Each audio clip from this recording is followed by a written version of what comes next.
Hi everyone, I hope you're all having a fantastic weekend. This is CNB, I'm Siddharth Vinayak Partnkar. Thanks for joining us. As I promised as I drove off on the show last week, we do have the diesel or TDCI Ford EcoSport with us on the program today. Lots of questions from a whole lot of you about this car, but we'll come to that in just a bit. Instead, I'm going to start off with yet another massive exclusive from us here on CNB. Now this is a car that doesn't drive in for perhaps another couple of months' time, but of course we had to show it to you before. I had the chance to check it out a few weeks ago, and so we've been waiting for the right time to debut it to you. No more riddles. The car in question is the all-new generation of the Skoda Octavia. Now you've seen it of course on the program in static form, but we've got all the details for you, including not just one engine but two engine variants, and they're both dressed in my favorite color, so two different shades of blue as well. Here are all the details, first and exclusive for you on the Skoda Octavia.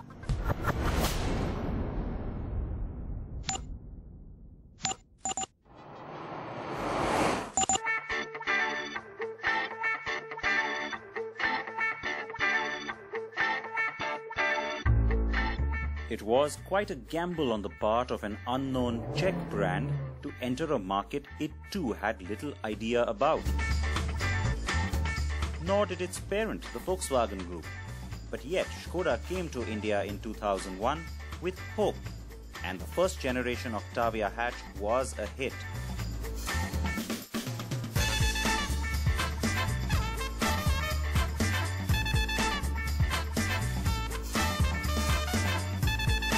Why? Well, because it had quality, because it offered diesel and petrol options at the same price, because it was efficient, built well, and got great word of mouth. Cut to December 2005, and the then Skoda India management thought that it may be wise to have a two-model strategy, and so the old Octavia continued as such, while the second generation drove in as the more luxurious and ample Laura.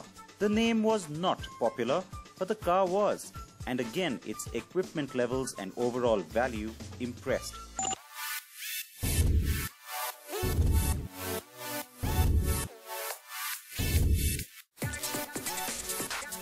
And so the expectations from a third generation are sky high, at least for me that is.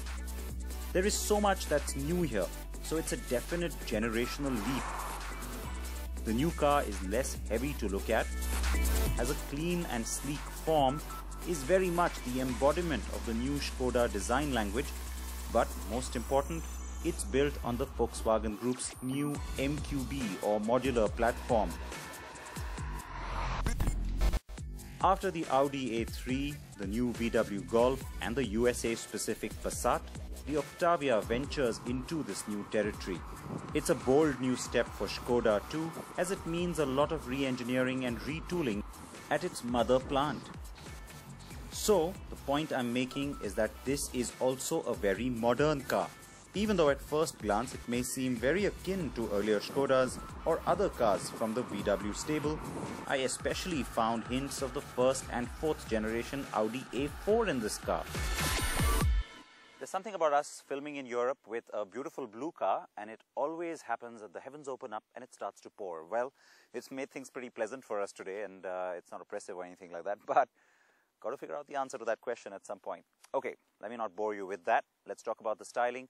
You saw the car just a while ago. It was, well, a little bit of a while ago on CNB from the Geneva Motor Show. So the basic things like this angular new look and slightly slimmer look front grille, the new family look that's actually coming in, the sharp headlights, all of that is something we've spoken about. It is, of course, the first time that this new look will come to the Indian market in any product. Here in Europe, you've had the Rapid, the European Rapid, being the first one. It's the Vision D concept, that particular family look that was shown in the Vision D.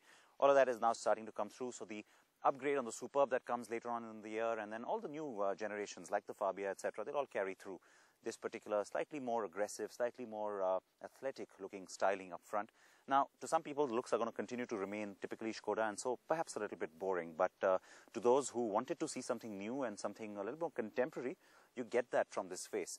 Now, this particular car has this huge sunroof. It's not panoramic, but the impression is that it's nice and panoramic because they've blended it in with this black matte finish over here. And so that's nice because it makes the car look, again, a little bit more exciting.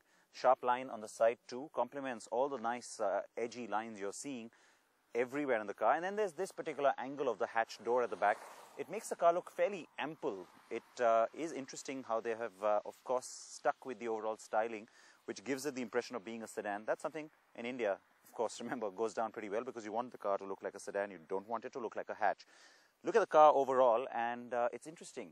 Again, it's not really smaller than the previous generation, what we call the Laura, but somehow the car looks more compact. It looks a little bit more compact, and therefore a little more taut, a little more athletic too. So that's something that I think buyers in India will like, because the Laura tended to look a little big and bulky compared to its rivals. That's not a problem on this car. Little integrated spoiler here on the what looks like a trunk lid, but it's actually the hatch door. Again, adds to that whole sedan look, so that's good. The Skoda name has appeared now on the cars for the first time, so a new font showing up, and the new logo too, which is again slimmer. You don't have the name Skoda integrated into it here, so you have it back here. And the tail light treatment done in LED, typical C-shaped, just like all the Skoda cars, but a more contemporary version of that, if you will. And lastly, you do have this new line here, which you've seen on the Rapid. That was actually the first car globally to get that line, inspired by the Bohemian Crystal, so part of that whole Vision D look. And that pretty much wraps it up as far as the looks are concerned. What is great about the design is just how compact it appears. Even though the car is 90 millimeters longer and 45 millimeters wider than the Laura, its wheelbase has grown a significant 108 millimeters, which means a bigger cabin, something else that was a bit of a sticking point with the last two generations. The cars with us today, and yes, I did say cars, are the ones that I picked from the 4 offered to us to drive. I selected the 1.8 TSI petrol and the 2-liter common rail diesel. Both are updated iterations of engines that we know, and both are dressed in 2 delightful shades of blue. Yes, I know, I'm biased, so sue me. Now the cabin looks pretty fresh, and the dash, while it's all been upgraded and it looks different in terms of its design, it's familiar enough because you know where everything goes, and that's perhaps not a bad thing. Very typical of the Volkswagen Group, no doubt. So that ubiquitousness sometimes gets a little boring, but it's got all the features that you'd really want, and they have been upgraded, the ones that were there in the previous car, and they've added in a whole lot more as well. I particularly like the way that this screen has been done. It's a new touch screen system. It's a bigger screen, and the interface is fantastic. It's almost iPhone-like. So it lets you play with things. It's very intuitive. So is the voice command system. And then you've also got another screen up here, which is, again, in terms of display, just a whole lot better than what you used to get. Lots of information in that trip computer. You can get all sorts of safety features like lane departure warning and what have you. Not quite clear all of what, as to what equipment may make it onto the Indian version, but this particular car has been spec'd out pretty well, and fairly amply too, because it's also got a very nice music system. There's speakers thrown into the door here. It is a Canton music system, this one. Now, I'm not a huge fan of having this kind of a light silvery color thrown in with beige and black, but again, we're not sure how things are going to end up in the Indian market. What I do like is the way that this particular panel almost leads you to this door open lever, and that's very different. I like that. It's different. I haven't seen that kind of a design in any other car. Steering, lots of functions on it, and overall, the cabin certainly won't disappoint. I do think that it is this beige trim that will make it to India, though as you've seen, we have got the other car, the diesel, which does have the black interior, which is the kind I like. And lastly, I want to quickly mention that because this is the petrol model, it also has the 7-speed DSG as opposed to the 6-speed on the diesel. The cabin's fairly roomy in the back in terms of decent amount of headroom and a nice sense of space. Of course, the lighter color palette here helps that, but even the seat back angle, the way it's been contoured, it's a lot nicer than what you had on the Laura, and so I think people will like that. One quick thing I want to point out here, nice little innovation, something new and perhaps a gimmick, but people again might like it, and that's an adjustable cup holder, something I haven't seen before. Come and take a look. Small cup, medium cup, large cup, cubby hole, bottle. The cabin is roomy and airy and young, while still being classic and understated. Yes, the black interior is sexy, but the cabin looks bigger and more upmarket in the lighter tones. You also get a massive 590-litre boot. Now that is the largest in its class in Europe, and the hatch is actually still just as practical over a conventional boot in a 3-box sedan. Skoda also has a 1.4 TSI, that's the same as the Jetta's petrol avatar, and the 1.6 diesel to play with. And it may be refreshing really to see smaller turbocharged engines with healthy outputs being offered as options on the car. But given that it will be assembled in India, there may be a restriction on engine options, though the MQB platform allows you a greater flexibility to fit in a wider variety of engines. A quick look at the numbers on both the cars that we do have. We know this TSI motor very well from our market too, but again, this is the new iteration. The 7-speed DSG gearbox is also new and is a derivative of what we've just seen recently on the Polo GT TSI. And now let's see the specs of the car with those black interiors, that is, the specs for the diesel. The numbers and the performance is kind of familiar territory yet again, but yes, it's certainly enough to take notice of just the same. And yes, this is the same unit which powers the Jetta and the Laura in India. It's the motor that I expect will top the Octavia range in India once again. It is ample and responsive, athletic, and very much up to the task. The DSG gearbox is also the same 6-speed, though it too has been given a bit of a sprucing up. Alright, first things first, the cars we've driven today have been a little bit stiffly sprung. That's great on nice European roads. Even the ones here in the Czech Republic are pretty good. And for India, they'll certainly have to not just tweak, but work on the suspension settings to make it a little bit more comfort-oriented, because Indian buyers, they don't like these nice little stiff, sporty suspensions now, do they? So that's one big change that's going to be needed. But that's, I think, par for the course when it comes to adapting a car for the Indian conditions.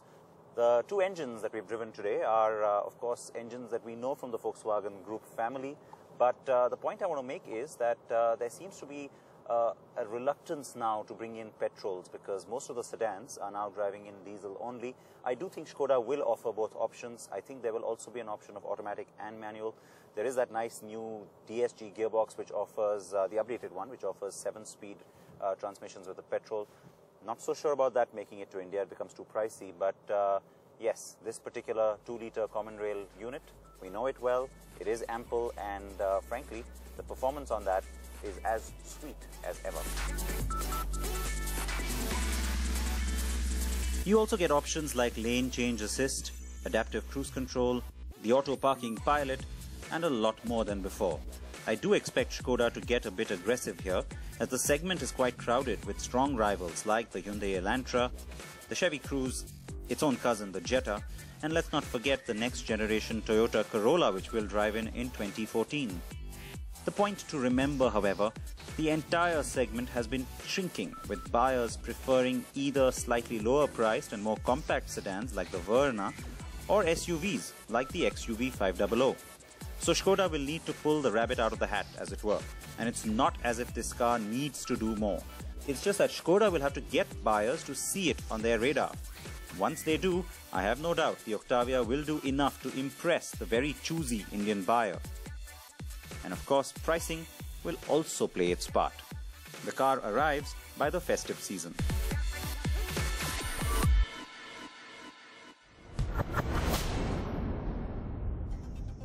Now that car's got some pretty sexy lines on it, right? Very sharp European character overall, and a lot more athletic than its predecessor. How did you like the new Octavia? Well, you got to tell me, and this is where you saw it first. So react to it. Nice big exclusive there from us, and we'd like to know your thoughts. And in fact, you know what? We've got a new tool for you to do that. So it's not just Twitter and Facebook, but if you have any questions about the Octavia or about anything else, well, you can go ahead and use our second screen app now. All you have to do is download the NDTV app with the second screen function on your smartphone, on your tablet, and then we've got your questions that come in to me, and I will answer them right here on the show.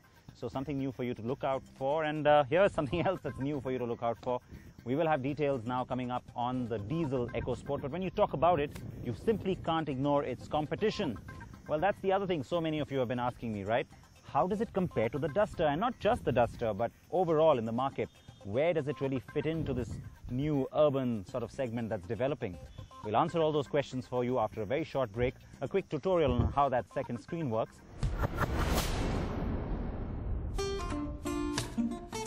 A new way for all of you to get closer to CNB. The NDTV second screen is now live for the Car and Bike Show, and if you want to participate, all you have to do is get the NDTV app on your iPhone, iPad or Android phone. Then tap on the second screen feature and then click on the CNB icon. Go ahead, ask us your questions or vote for the questions already on the second screen. You can also upload video questions and even tweet your views, and we will take your questions on the show. Your questions, our answers on the show through our second screen.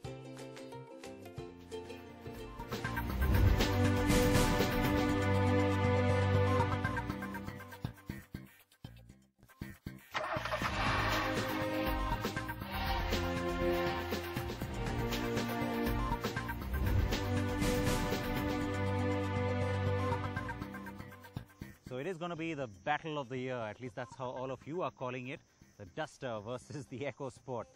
Welcome back. Now, you know what? It's not just about these two vehicles, it's about this segment. It's going to break open. There is that new XA Alpha concept which will turn into a production model from Maruti. Then of course you've got the Jazz-based Honda compact SUV coming, and then it's not just about the SUVs, it's about the price point. And so that is what we will explore now in our story that's coming up, about just where the EcoSport fits into the market and what are the kind of rivals it's going to have to contend with.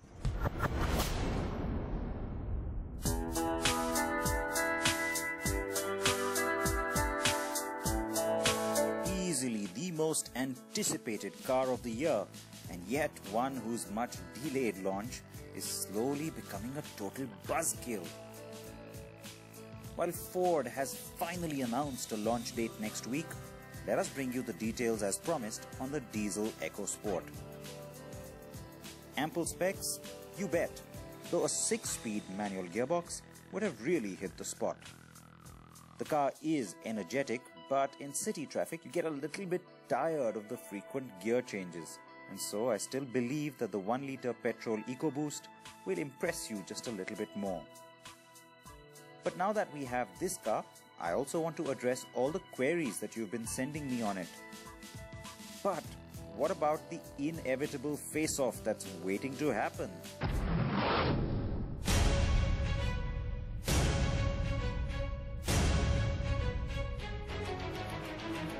Yes, it's gonna be a clash of the titans, all right. The immensely popular Duster, CNB's car of the year, will be the big rival for the EcoSport. In terms of looks, the Duster is certainly the butch, the manly, sort of chunky looking, very much SUV looking car of the two. And you know what? I think that's what's worked for it, right? It's not just the pricing, it's also the fact that it's nice and wide and chunky looking. The EcoSport by comparison is a lot more contemporary, a lot more urban looking, and of course this face will also appeal to a lot of people. The part that surprised me is that before putting these two cars next to each other, I had really expected the EcoSport to look a lot tinier than the Duster. So it's surprising that in terms of just overall size and bulk, it manages to just about hold its own against that car. Yes, I'd have initially guessed that looks would be the EcoSport's preserve, while the Duster would really score on size. Who really knew, eh? Well, now let's compare the drive and ride. Both cars with us today are diesel, of course. A quick reminder of the now famed DCI engine from Renault.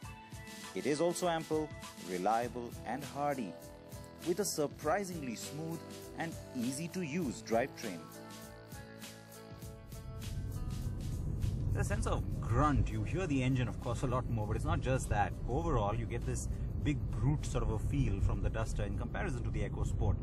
Almost a little bit unrefined, if you will, but not in a way that puts you off.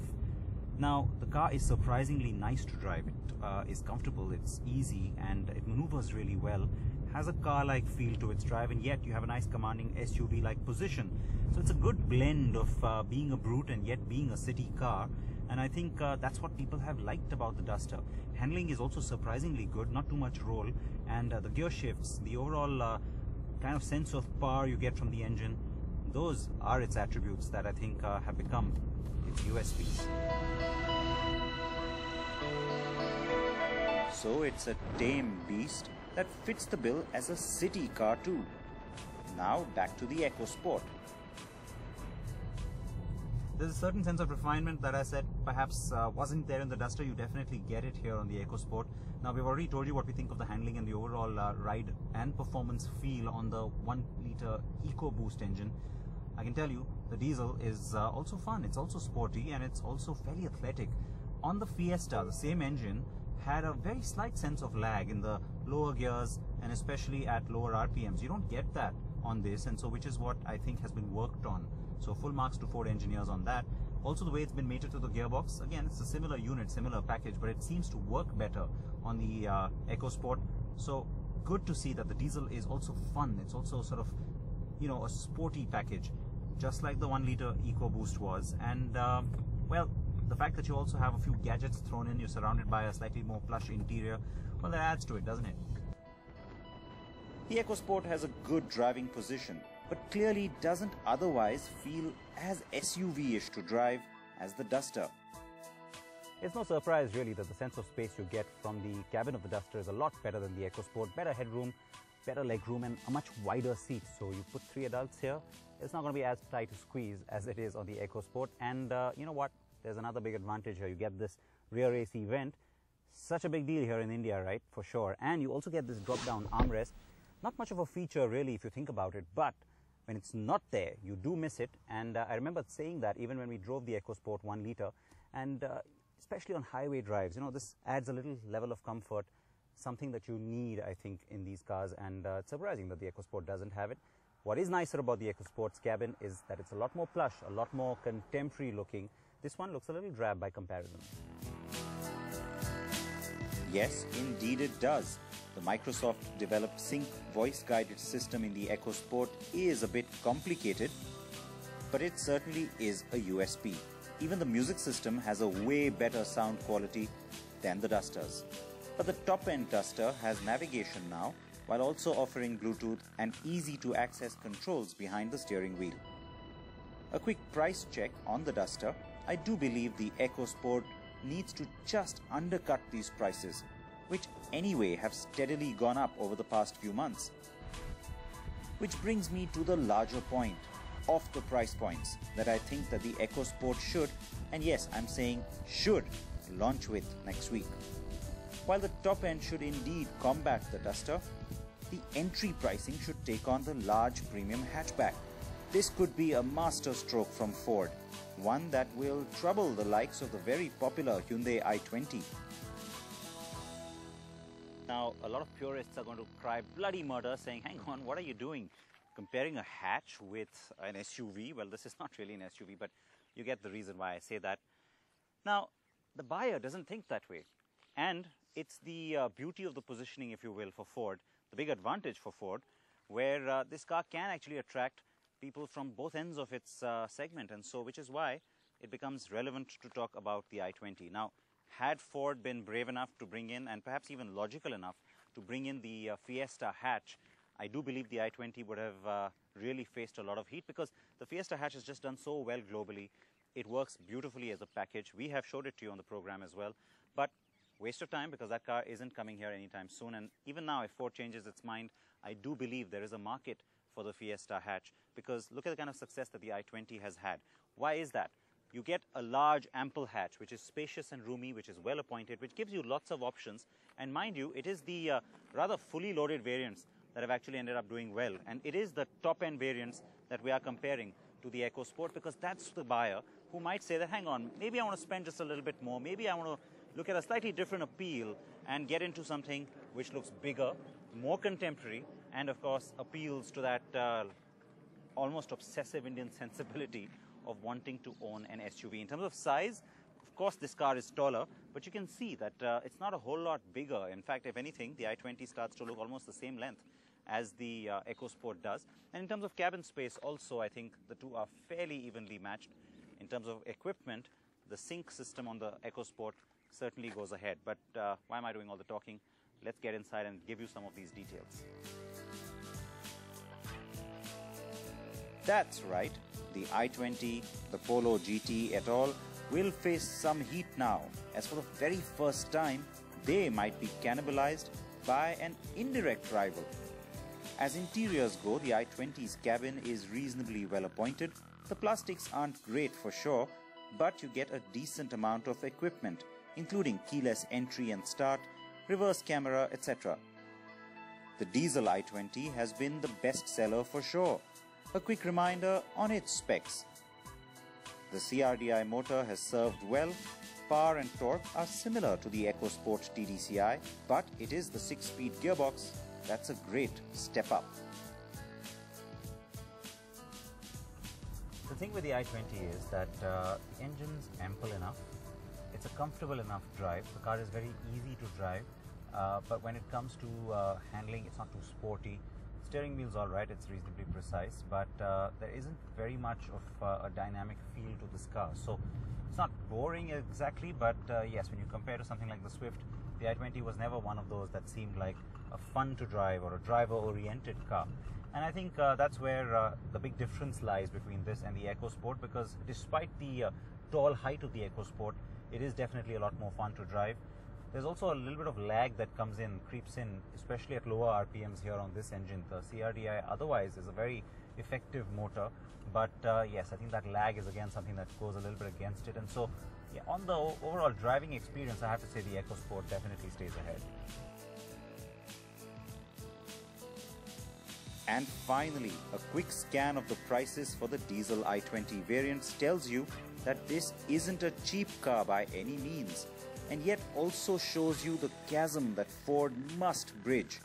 This becomes especially relevant since the 1.5 diesel TDCi EcoSport will be the only engine option in the entire lineup to get all 4 variants: Ambiente, Trend, Titanium and Titanium Plus.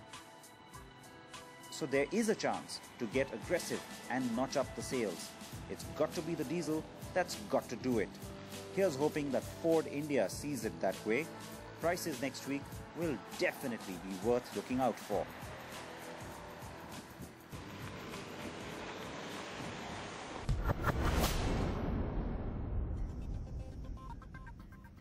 As always, we've pretty much run out of time here. You've got to react to what you've seen, and that is something I expect to hear from you about. Not just about what you've seen on the show, what you'd like to see on the show as well. And then there's our second screen. Remember to use that as well. I will leave you with a quick goodbye and a reminder to wear your seatbelts or your helmets if you're on a two-wheeler, and the promise that I'll see you next week with something more exciting.